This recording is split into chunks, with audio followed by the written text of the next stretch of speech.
안녕하십니까. 안강현과 함께하는 스마트 팩토리 톡톡 진행을 맡고 있는 FA저널의 이상렬입니다. 오늘은 그 세 번째 시간으로 제조 AI, 도대체 너는 누구냐 가지고 오늘 토론을 진행해 보도록 하겠습니다. 역시 많이 바쁘신 분이고 귀하신 분입니다. 스마트 제조 혁신 추진단의 안강현 단장님을 모셨습니다. 단장님 안녕하십니까? 네, 안녕하십니까. 여러분 안녕하십니까. 스마트 제조 혁신 추진단장 안광현입니다. 이제 세 번째 뵙네요. 네, 단장님 날씨가 많이 이제 추워지고 있습니다. 가을이 이제 문득 다가왔는데 하여튼 뭐 한절기 감기 조심하시고. 예, 뼈가 시리거나 뭐 그러지는 않으세요? 어떠십니까? 기름기가 없어가지고. 죄송합니다. 뭐 저희 뼈가 조금 시리긴 한데 예, 단장님 예. 저는 뭐 상관없는데 단장님은 큰일 하시고 계시는 분이기 때문에 뼈가 좀 내복 단단히 챙겨보시고. 예, 뭐 약간 놀리는 쪽으로 제가 이해하겠습니다. 아닙니다. 예. 단장님 평소에 AI를 많이 사용하십니까? 저도 모르는 사이에 AI가 들어와 있는 경우가 너무 네. 많아요. 아침에 일어날 때 알람 하시나요? 합니다. 그러세요? 안 하시는 줄 알았어요. 알람만. 예. 저도 알람을 하거든요. 네네. 알람을 하는데 알람에 어떤 기능들이 들어가 있을 거냐 앞으로 또는 이제 지금도 이미 진행이 되는 내용인데요. 그러니까 오늘 날씨에 대해서도 그 알람과 함께 이제 바로 안내를 해줍니다. 우리는 날씨가 어떻지 하면서 또 치고 들어가잖아요. 그렇죠. 많은 사람들의 그 생활의 패턴이 그런 거예요. 일어나면 오늘 뭐 날씨가 어떤지 한번 다시 체크해보고 하는 거는 기본적으로 많이들. 그래서 오늘 날씨가 어떤지도 자동으로 연결해서 알려주죠. 네. 뿐만 아니라 그 오늘 일정이 어떻다도 얘기해 줍니다.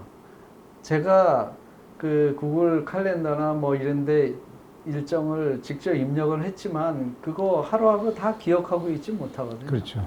그러니까 그 일정도 오늘 우리 안강현님은 뭐 몇 시에 어떤 일정이 있습니다라는 내용까지도 캘린더에 있는 내용을 가져다가 이제 말로 설명해 주기도 하고. 칼럼을 보니까 네.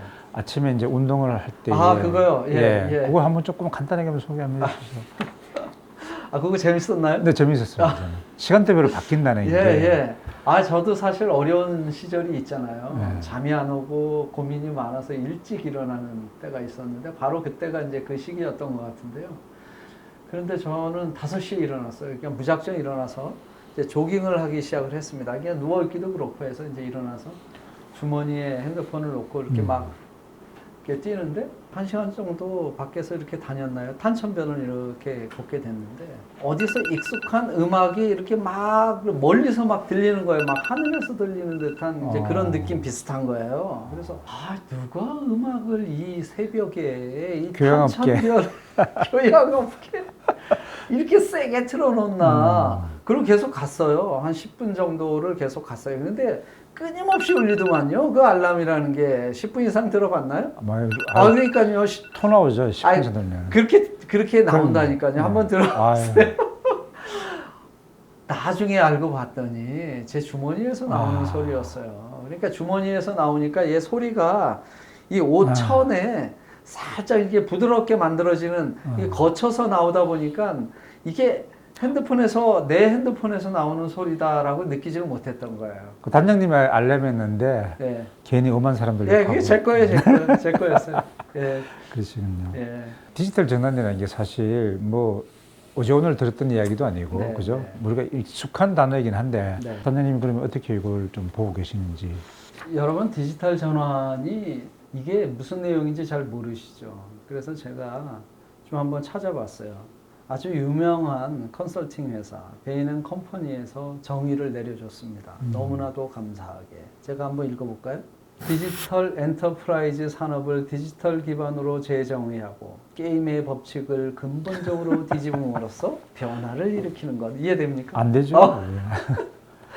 자, PwC라고 하는 여기 또 4대 글로벌 컨설팅 펌 중에 하나입니다. 미국의 베이스를 갖고 있고요. 여기서도 아주 멋지게 써놨습니다. 기업 경영에서 디지털 소비자 및 에코시스템이 기대하는 것들을 비즈니스 모델 및 운영에 적용하는 일련의 과정. 이게 곱씹어도 조금 어려운 부분입니다. 마이크로소프트는 제가 조금 천천히 한번 읽어볼게요. 왜냐하면 이것을 시작으로 제가 사실은 글을 써야 되겠다. 이 테마로 이렇게 생각을 했기 때문에 그렇습니다. 고객을 위한 새로운 가치 창출을 위해서 지능형 시스템을 통해 기존의 비즈니스 모델을 새롭게 구상하고 비즈니스란 말 나오기 시작을 합니다. 사람과 데이터, 프로세스를 결합하는 새로운 방안, 이 새로운 방안을 제일 마지막 그 단어가 뭐라고 되어 있냐면 새로운 방안을 수용하는 것. 그 앞에 내용은 여전히 쉽지 않은 그런 내용인데요. 제일 마지막 말, 수용한다는 말. 수용한다는 말은 쉽잖아요. 이제 받아들일 거냐 말 거냐 뭐 이런 얘기잖아요. 그렇죠. 수용한다는 얘기는 내가 안 받아들여도 된다. 선택의 문제다. 선택의 문제다. 이렇게 돼 있는 거잖아요. 그 왜 선택의 문제냐 하면요. 제가 입사했던 초기 년도에는 이메일이 없었습니다. 기억나시죠? 네네. 뭐 훨씬 더 아니요. 뭐 저는 조금 있었던 것 같습니다. 제가 보기에는 100% 없었어요. 그때도 말이에요. 이메일 없는데도 말이에요. 수출했을까요? 안 했을까요? 했죠. 수출했습니다. 그때 비즈니스 활동, 그러니까 차를 팔아서 돈을 버는 활동 했을까요? 안 했을까요? 했죠. 했잖아요. 지금하고 다를 게 하나도 없어요. 근본적인 비즈니스 행위는 DX, 디지털이 있다 없다에 따라서 이루어지는 것은 아니었다. 그 시기에도, 그 훨씬 전 시기에도 있었고 지금도 그렇죠. 있다. 그렇기 때문에 선택의 문제다. 선택을 할 거냐 말 거냐의 문제인데요. 그게 수용하는 정도에 따라서 어떤 영역에서는 이게 필수다 또는 그렇지 않다. 이런 부분을 우리가 알 수가 있는 겁니다. 또 수용한다는 게 사실 뭐 디지털 전환 어떻게 보면은 그 말은 참 멋있는 말이고 네. 굉장히 뭔가 좀 있어 보이는 그런 표현이긴 한데 중소기업 같은 경우는 우리하고는 좀 상관이 없다, 좀 동떨어졌다 이런 생각도 막 가지게 되거든요. 맞아요. 그런 부분에 대해서는 어떻게 단장님이 조금 그 간극을 좀 좁히면 어떻게 될까요? 예, 조금 좁혀서 수용한다는 말이 디지털 전환을 내가 수용할 거다라는 얘기인데 그걸 조금 그 현장의 용어로 한번 좀 생각을 해보겠습니다. 오늘날 그 산업 전반에 걸쳐서 과거로부터 지금까지 디지털과 상관없이 개선이라고 하는 그런 활동들은 계속 되어져 왔었다.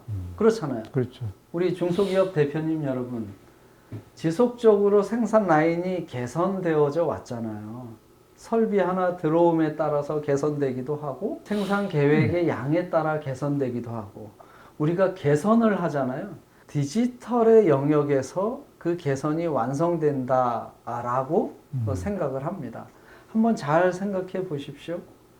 우리가 개선한다는 얘기는 어떤 내용을 그냥 사람이 기억하는 게 아니라 컴퓨터나 어떤 시스템에 의해서 뭔가 판단하고 결정하는 그런 과정으로 간다고 설명할 수 있는 거거든요. 효율성도 높이고 효과성도 높이고 그래서 비즈니스 기회를 더 많이 가질 수 있는 것, 요걸 개선이라고 얘기하고요. 그거를 상대방하고 다른 동종업계의 다른 업체와 또는 글로벌에 있는 다른 업체랑 비교해서 얘기할 때 쓰는 용어가 뭐냐면 경쟁력이 있다. 이런 말을 쓰는 그렇죠. 겁니다. 그래서 우리가 개선 활동을 계속하면 할수록 우리의 경쟁력은 높아진다. 이렇게 얘기를 할 수가 있습니다. 그러면 단장님, 중소기업들이 디지털 전환을 하는 시대에 맞춰가지고 도태되지 않고 같이 이렇게 보조를 맞춰가려고 그러면은 어떤 것부터 좀 이렇게 해야 될까요? 그 광고물을 통해서 솔루션 시스템 같은 것들 판매하고 하는 걸 많이 보실 거예요. 외부로부터 그런 어떤 내용들을 받아서 내 공장 어떻게 할 거냐라고 보시는 것보다 내 공장의 개선을 어떻게 할 건지를 먼저 생각을 하셔야지 됩니다. 개선의 요구가 지금 시대에 우리 중소제조업에 어떤 형식으로 요구가 되어져 오고 있는지 제가 4가지로 제조업 환경의 변화를 통해서 설명을 드리려고 합니다. 첫 번째는 지금 생산 과잉의 문제가 있어요. 제조업단에서는. 공급량이 많아졌다. 수요는 한정적인데 공급하는 서플라이어는 많아지게 되기 때문에 생산 과잉이 있는 거죠. 그렇죠. 그러면 내 생산량은 지키고 싶어. 그죠? 내 생산량은 지키고 싶거나 아니면 계속 늘어나게 하고 싶으려면 개선을 해야 되는 거거든요. 개선을 하게 되면 경쟁력이 있어지는 거죠. 그렇죠. 그러면 내 생산 경쟁력, 내 제품에 대한 경쟁력이 있어진다는 얘기예요. 이게 개선의 요구의 첫 번째 환경이다. 이렇게 제가 말씀을 드리는 거고요. 두 번째, 통상 환경이 바뀌어지고 있어요. 한국에서 제조해서 이걸 가지고 비행기나 배 태워서 미국에 수출하면 됐는데 이제는 그런 거 하지 말래잖아요. 미국에 공장을 세우라고 얘기하잖아요. 그러니까 그렇죠. 바뀌어지는 겁니다. 요게. 그다음에 공급망이 재편이 되고 있어요. 전쟁이 나 있잖아요. 예전에 러시아로 수출 물량이 무지하게 갔습니다. 우리 저 자동차 맞아요. 그 부품 산업도 지금 못 가잖아요. 하나도 1도 못 들어가거든요. 공급망이 재편이 되고 있어요. 그러면 어떻게 할 거냐? 내 공장 이거 생각해야 되거든요. 그게 개선입니다. 어떻게 개선할 거냐? 환경에 맞추어서. 두 번째를 말씀을 드린 거고요. 세 번째는 뭐냐 하면 소비자 생각이 바뀝니다. 소비자 선택권이 강화되고 있어요.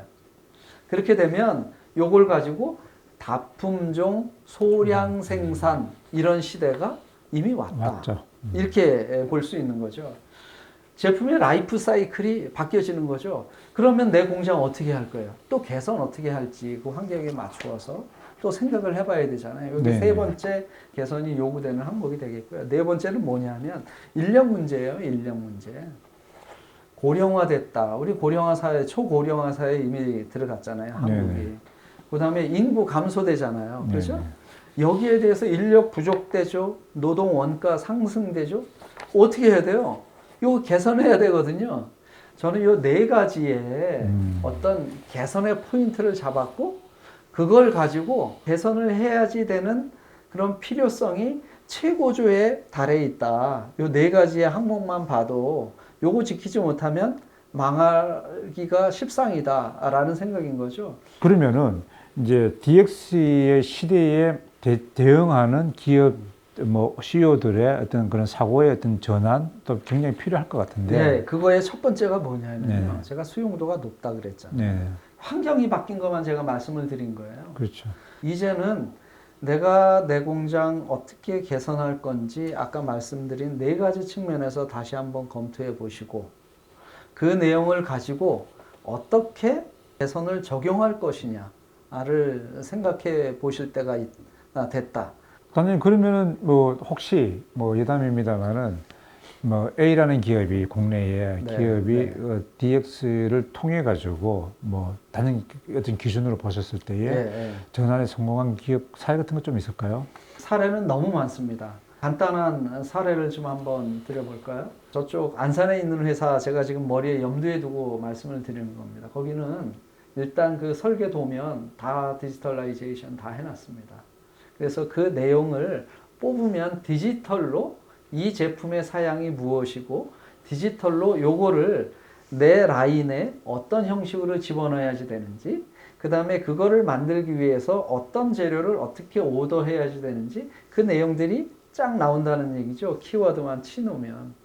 안 그러면 다 만들어 놨는데 그 고객사에 납품을 하면 고객사가 이거 아니야 하면 버리고 다시 해야 되거든요. 그게 경쟁력을 잇는 그런 일입니다.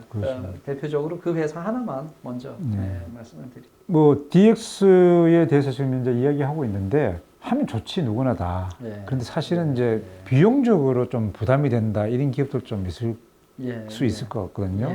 저희도 2025년 내년도 거 어떻게 우리가 지원할지에 대해서 통합 공고를 10월 7일 날 신문과 모든 저희 사이트를 통해서 공고를 했습니다.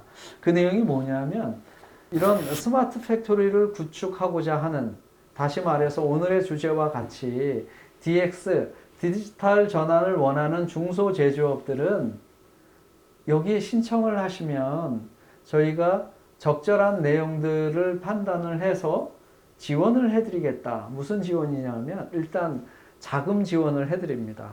두 번째, 기술력 있는 회사 연결시켜 드립니다. 제대로 됐는지 안 됐는지 AS 기간 둬서 그 후에도 점검도 해드리고 보완도 해드리거든요. 그래서 하나도 어렵지 않습니다. 저희 사이트 한번 들어와서 보시고 지원을 받으시면 훨씬 수월하게 DX를 경험하시고 개선의 결과가 이런 식으로 이루어지는구나 이제 느끼실 수 있을 것이다 라는 생각을 하게 됩니다. 그 사업은 그러면 네. 자부담이 없나요, 단장님? 저희는 무조건 5대5입니다. 5대5죠. 예, 5대5로 하는 거니까 그런 것도 다 내용에 들어와 있고요. 5대 50%가 어디입니까? 그렇잖아요. 그렇잖아요. 안 맞아요. 그러면 내가 네, 해야 그럼요. 되는데 네. 한국의 제조업 수출액의 85%를 차지하고 있습니다. 그 다음에 한국의 GDP의 30%가 제조업이 차지하고 있습니다. 중국은 한 몇 프로 차지할 것 같습니까? 한국보다 많다 저 프로가. 한국보다 적죠. 오! 네. 역시 나 오늘서부터는 형님이라고 불러야지. 형님 아니죠? 동생입니다, 제가. 어딜 가서 제가 형님을 봅니다. 아이고 동생이라고 나올 아니요. 거는 정말 상상도 못했네. 동생입니다. 이따가 민증을 까보도록 하겠고요. 제가 다음 편에 민증 딱 2개 올려놓고 설명을 드리겠습니다. 27.5%가 이제 중국 GDP 제조업이 차지하고 있는 거거든요. 그 한국의 경쟁력 키워야지 되거든요. 한국의 경쟁력을 키운다는 거는 우리 제조업의 경쟁력을 키우는 것과 일맥상통하다. 이렇게 생각을 합니다. 그것은 한국 중소기업 같은 경우는 스마트 팩토리로 구현이 가능하다. 스마트 팩토리는 한국의 제조 경쟁력을 키워가는 근간에 서 있다라는 말씀을 마지막으로 좀 드리면서 네. 여러분 잘 들으셨나요? 한국이 살려면은 제조업이 살아야 된다. 그죠? 맞습니다. 그 이야기죠. 예, 그래서 예. 단장님 오늘 뭐 핵심적으로 굉장히 포인트만 팍팍 찍어가지고 아마 그 어느 때보다도 1편, 2편에 비해 가지고 좀 더 유익성이 좀 높은 그런 어떤 시간이었던 것 같습니다. 여러분들 그렇게 생각해 주시면 단장님, 하여튼 뭐 영상 저희가 이제 열심히 찍고 있으니까요. 단장님 그 영상 좋아요 꾹 눌러주시고 네. 그리고 단장님의 다음 편을 또 한번 기대 한번 해보도록 하겠습니다. 네, 뭐 다음 편에 또 망가질 수도 있어요. 너무 기대하지 마시고요. 예, 네, 단장님 감사합니다. 예, 고맙습니다. 예. 고맙습니다.